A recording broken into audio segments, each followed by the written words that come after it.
ಜ್ವಾಳದ ರೊಟ್ಟಿ ತಟ್ಟಿ ಉಚ್ಚಳ್ ಚಟ್ನಿ ಕುಟ್ಟಿ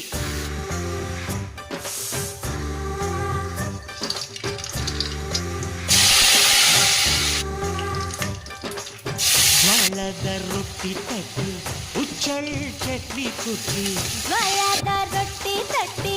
ಉಚ್ಚಳ್ ಚಟ್ನಿ ಕುಟ್ಟಿ ಕೆನೆಗಟ್ಟಿದ ಮೊಸರಲ್ಲಿ ಅದ್ದಿ ಅದ್ದಿ ಅದ್ದಿದ್ರಿ ಈರುಳ್ಳಿ ಚೂರನ್ನ